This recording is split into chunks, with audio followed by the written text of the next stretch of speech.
नमस्कार दोस्तों, स्वागत है आपका अपनी कोचिंग विधि जुडिशियल एकेडमी में। And in this class we are going to learn section 410 of the CRPC, which has now become section 450 of the BNSS. Is there any change? No change, absolutely no change. Same direct language, same way of learning, understanding the things. आपको सिर्फ class start कीजिए जल्दी से, without going to waste your time. Just start the class. Now next. This is section 410, withdrawal of cases by judicial magistrates. Heading is very important. Now I again read it. अब क्योंकि हम लोग ऐसा पढ़ चुके हैं तो हम लोग लगभग उसी सिमेट्री पढ़ना है। एनी चीफ जुडिशियल मजिस्ट्रेट, देखिए सभी के लिए कह रहा हूं मैं, जब आप पढ़ेंगे है ना, तो कोशिश किया कीजिए जब आपने एक सिटिंग थी 406 से लेके स्टार्ट करेंगे तो 412 पर ही रुकेंगे। एक ऐसा नहीं है 406 पढ़ के वहाँ चले गए, है ना। और खासकर ऑनलाइन वाले स्टूडेंट्स के लिए मैं बता रहा हूँ कि आप लोग ऐसा कर सकते हैं, जैसे एक 406 में किसी भी सेक्शन में एक पार्ट कंप्लीट हो गया तो आप ईयरफोन लगाइए, राइट डाउन कीजिए और वहाँ पॉज कीजिए और फिर दोबारा उस सेक्शन को खुद भी पढ़िए।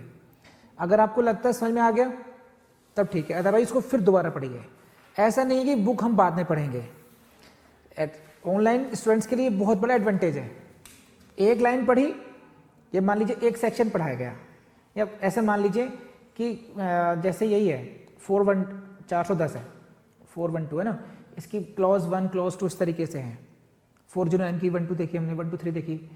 एक सब क्लॉज पढ़ ली, उसको आपने तुरंत हाईलाइट किया और समझ लिया और पॉज कर दीजिए वीडियो को। वीडियो पॉज होने के बाद में जब आपको समझ में आ जाए देन यू मूव फॉरवर्ड। फिर एक पोर्शन हो गया, एक सब क्लॉज हो गई, फिर यू मूव फॉरवर्ड। तो वो जो अंडरस्टैंडिंग बनेगी आपकी वो ज़बरदस्त होगी। और आपके लिए जो क्लासरूम में बैठे हैं, देखिए मैं तो यहाँ पढ़वा ही रहा हूँ, है कि नहीं है, घर जा करके ज़बरदस्त तरीके से इसको रिवाइज कीजिए, क्योंकि चीज़ें बहुत मुश्किल नहीं हैं। लेकिन जब 10-12 किताबों को एक साथ पढ़ के जब एग्जाम में देने जाओगे तो ये चीज़ें इतनी होच पोच हो जाएंगी दिमाग में आपके कि आपको उसको एग्जैक्टली क्लियर कटली याद करना बहुत मुश्किल पड़ जाएगा। तो आपको बार बार रिवीजन करना पड़ेगा, at least 2-3 hours only for revision निकालिए। अपनी ज़िंदगी का जो आपका दिन 24 घंटे का होता है, मैं कई बार आपसे कहता हूँ 2 घंटे कम से कम उसको बढ़ा दीजिए, 3 घंटे कर दीजिए, एकदम अलग कर दीजिए, मैनेजमेंट अलग कर दीजिए। 3 घंटे केवल आपको रिवाइज करना है। आधा घंटा मुझे CPC रिवाइज करनी है, आधा घंटा एविडेंस रिवाइज करना है, आधा घंटा ये रिवाइज करना है, जितना भी है। ऐसा मान लीजिए आधा घंटे में सेक्शन 1 से लेकर के एविडेंस में, आधा घंटे में आप पहुंचे, पहले 20 सेक्शन रिवाइज कर लिए तो वहीं फोल्ड कर दीजिए। अब अगली बार रिवाइज करेंगे 20 से आगे करिए, तो पता चला हफ्ते 10 दिन में पूरा का पूरा आपका एक सर्कल में एविडेंस खत्म होता जा रहा है। इसी तरीके से अन्य बुक्स, तो कभी ऐसा नहीं होगा कि आपने आगे तो बढ़ते जा रहे हैं, पिछले वाला खत्म होता जा रहा है, ठीक है ना। तो वो ध्यान रखना बस आप लोग प्लीज। रिवीजन की महिमा, रिवीजन का एक्सपोनेंशियल रिजल्ट्स आएंगे, मतलब इससे कहते हैं ना क्रांतिकारी रिजल्ट्स आना। जो लोग दो ही बातें हैं, एक तो फोकस, आपका फोकस कहाँ पर है, और दूसरा आपका रिवीजन। बस यही आपकी सफलता की कुंजी कह सकते हैं आप, की टू सक्सेस। 2 चीज़ें, फोकस कहाँ पर है आपका। ऐसा नहीं कि क्लास करिए भाग लिए कहीं, फोकस नहीं है आपका मतलब आपका। फिर चलिए पढ़िए 410। So let's start section 410। This is what? Withdrawal of cases by judicial magistrate, and first question in your prelims will be from the heading itself. Now come to clause 1. क्या? Any chief judicial magistrate, कौन साहब है यहाँ पर, ये क्या नाम है इनका? Chief judicial magistrate, मुख्य न्यायिक magistrate, may again withdraw any case or recall any case which he has made over to any magistrate subordinate to him. I don't think कि आपको बार बार उन शब्दों को समझाना पड़ेगा। विड्रॉ भी है, रिकॉल भी है, सही है। And may inquire in to और ट्राई सच केस हिमसेल्फ और रेफर इट फॉर इंक्वायरी और trial to any other such magistrate. ये वेरिक लैंग्वेज थी, इसको मैं अपनी मैजिक स्लाइड से आपको दिखा देता हूँ। बहुत डिटेल में इसलिए समझाऊंगा कि समझा चुका, सेम पैटर्न है। कौन साहब है यहाँ पर, ये चीफ जुडिशियल मजिस्ट्रेट, मुख्य न्यायिक मजिस्ट्रेट। क्या कर सकते हैं, what is there power, what is his power, he can withdraw case. कहां से, from any magistrate subordinate to him. from any magistrate subordinate to him. What he can do? He can recall any case. कौन सा recall any case? Any case which he has made over to him. And after withdrawing or recalling वो क्या कर सकते हैं? He may inquire or try himself or he may refer it to any other magistrate. समझ में आ गई बात? Now very important चीज देखिए जो मिस कर रहे हैं यहाँ पर आप. It is not in the interest, it is not expedient for the interest of justice नहीं है ये. न्याय के हितों के लिए समीचीन नहीं है. यहां पर वो शब्द नहीं है यहां पर. It means what? It is purely and purely for administrative purpose. यहां जो CJM की पावर दी गई है, किसकी पावर है? CJM की पावर है यहां पर, है ना. सेक्शन 410 सब clause 1. It is the power of chief judicial magistrate and it is for the only for administrative purpose कि वो अपने काम को ढंग से कर पाए. सही है. विड्रॉ कर सकते हैं, रिकॉल कर सकते हैं, किसी दूसरे को दे सकते हैं. समझे कि नहीं? तो अगर किसी कोर्ट को देखिए 2 भी पढ़ लेते हैं फिर बाकी तब समझाऊंगा इसको. देखिए 2 any judicial magistrate may recall any case made over by him under subsection 2 of section 192 to any other magistrate and may inquire into or try any such case himself. अब यहाँ पे एक आपकी ये आ गई, मजिस्ट्रेट को कौन सी पावर है? कौन से मजिस्ट्रेट साहब है यहाँ पर? Any judicial magistrate. This is not CJM. तो आप प्लीज सब क्लॉज के हिसाब से याद रखेंगे. In sub clause 1 this was the power of CJM. In clause sub clause 2 it is the power of any judicial magistrate. कर लेंगे. अब है क्या पावर? सी दिस इन स्लाइड, क्योंकि सेम है, लगभग पैटर्न सेम है. Any judicial magistrate now he can recall the case. कहां से?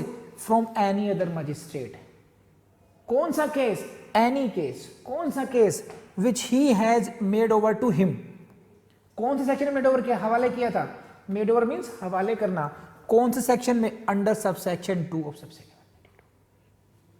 सही. फिर क्या करेंगे? खुद इंक्वायरी कर सकते हैं, ट्रायल कर सकते हैं, या फिर किसी अन्य मजिस्ट्रेट को रेफर कर सकते हैं. सेम कर लेंगे. अब 192 देख लीजिए आपकी कन्वीनियंस के लिए. 192 मैं पढ़वाया था आपको. 192 धारा 192 आपके लिए क्लॉज 2 महत्वपूर्ण है यहाँ पर, तो मैं केवल क्लॉज 2 पे फोकस करूंगा. Any magistrate of the first class, any magistrate of the first class empowered in this behalf by the chief judicial magistrate. तो कोई भी प्रथम वर्ग मजिस्ट्रेट, यही हिंदी बोलेंगे इसको, जुडिशियल मजिस्ट्रेट क्लास 1 बोलूंगा केवल, जो कि मुख्य न्यायिक मजिस्ट्रेट के द्वारा ऐसा करने के लिए सशक्त किया गया है. Empowered by the chief judicial magistrate. कब? स्टेज कौन सी है?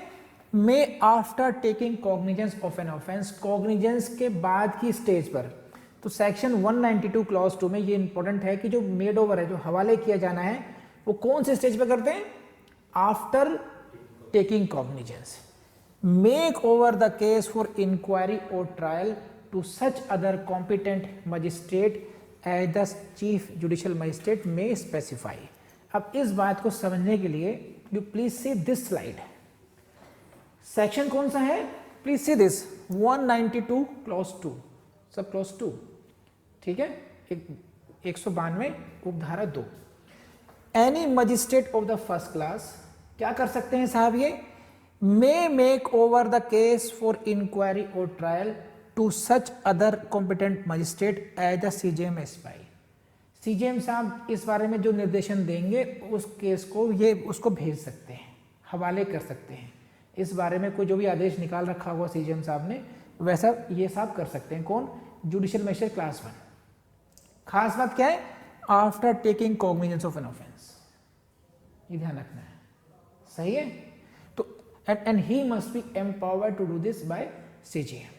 तो ये हुआ. अब आम भाषा में समझ लीजिए कि एक मजिस्ट्रेट 192 के उसमें एक दूसरे मजिस्ट्रेट को उस मामले को हवाले कर रहा है. अब मैं मजिस्ट्रेट हूं, आपको मैंने मेक ओवर कर दिया केस. नाउ ये कह रहे हैं 418 सब क्लॉज 2 कि this case can be recalled by the magistrate. वापिस लिया जा सकता है उस केस को. बस ये कौन लेंगे? जुडिशियल जिसने मेकओवर किया होगा उसी वो अपने केस को वापस ले सकते हैं, और या तो खुद इंक्वायरी कर सकते हैं या फिर किसी अन्य मजिस्ट्रेट से इंक्वायरी करवा सकते हैं। सही है, तो बहुत सिंपल सा है, कर लेंगे। पढ़ लीजिए जो मैं समझा रहा था पहले। The powers given to the CGM under 410 are apparently for the purpose of facilitating the proper distribution of work among subordinate magistrate. ये जो पावर दी गई है 410 की मजिस्ट्रेट साहब को, यहाँ पर किनको दी गई है? सीजीएम साहब को दी गई है। वो किससे दी गई है? ताकि प्रॉपर वर्क डिस्ट्रीब्यूशन कर सके। यहाँ पर मुख्य काम क्या है? एडमिनिस्ट्रेटिव नेचर का है। The function of the section is primarily of an administrative nature. इसका मतलब क्या हुआ? If the transfer of the case seems to be necessary in order to get a fair and impartial trial. Fair और impartial trial कराने के लिए transfer कराना है अगर केस को, तो सीजीएम के पास नहीं जाओगे आप। For is expedient in the interest for justice the party interested in such a transfer should move the high court or court of session under section 407 और 408। ये बहुत टेक्निकल बात थी जो मुझे समझानी थी आपको कि अगर आपने एक क्रिमिनल कोर्ट से दूसरी क्रिमिनल कोर्ट को, है ना, मैटर ट्रांसफर कराना है, किस ग्राउंड पर? फेयर ट्रायल के लिए, for the ends of justice के लिए, न्याय के हितों के लिए कराना है, तब आप 410 का सहारा नहीं लेंगे, आप सीजीएम का अप्रोच नहीं करेंगे, आप सेशन कोर्ट में जाएंगे या बाद में कहाँ जाएंगे? हाई कोर्ट में जाएंगे आप। समझे आप? तो CGM is not the proper forum to transfer in such cases, it is only for the administrative work. कि हाई जो सीजीएम साहब हैं, जो उनका जुरिस्डिक्शन है, वहाँ पर प्रॉपर वर्क डिस्ट्रीब्यूट करके अपना ढंग से वहाँ पर काम करा पाएँ और काम कर भी पाएँ, खुद भी कर पाएँ वो। तो पर्पस समझ आया आपको? नहीं आया? Expedient for the ends of justice कहाँ कहाँ था? सुप्रीम कोर्ट में था, हाई कोर्ट में था, सेशन कोर्ट में भी था, but not in the court of. And this is the question of your prelims. कैसे? A CGM can transfer case from one court to another court for the ends of justice if it is in the interest of the justice or expedient for the interest of justice। है कि नहीं है? सही, wrong statement is wrong, statement is correct, partly correct, partly wrong, ऐसे question देखे आपने? घबरा जाएंगे आप, और कॉमन सेंस लगाएंगे तो कहेंगे हाँ ठीक है यार, हो सकता है, पढ़ा था। But go into details, then you will find what? No, it is only for the administrative work. The expedient for the interest of justice is missing here. है कि नहीं है? कर लेंगे अब, बढ़े। चलिए साहब, सेक्शन 412 412 में अभी हमने क्या देखा था? हमने सेशन कोर्ट के साथ में पढ़ा था इसको। अब क्योंकि यहाँ पे सेक्शन 410 भी लिखा हुआ है, तो again if the CJM or judicial magistrate, क्योंकि है क्या? मजिस्ट्रेट है ना, सेशन जज और magistrate, then again they will have to give the reasons for that. Don't forget this, you should read it। 412 है, फिर 410 के साथ पढ़ा जाएगा। कर लेंगे तब। नेक्स्ट।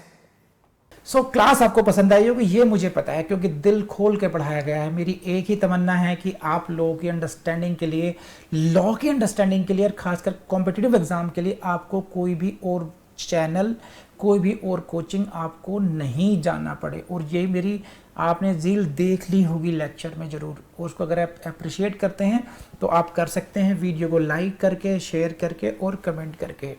और इसी के साथ में मैं आपसे कहूँगा कि देखिए, जो मैंने रिवीजन की ट्रिक्स बताई हुई हैं, बीच बीच में आपको समझाता रहता हूँ कि रिवीजन कैसे करना चाहिए, वो आपके लिए मस्ट है।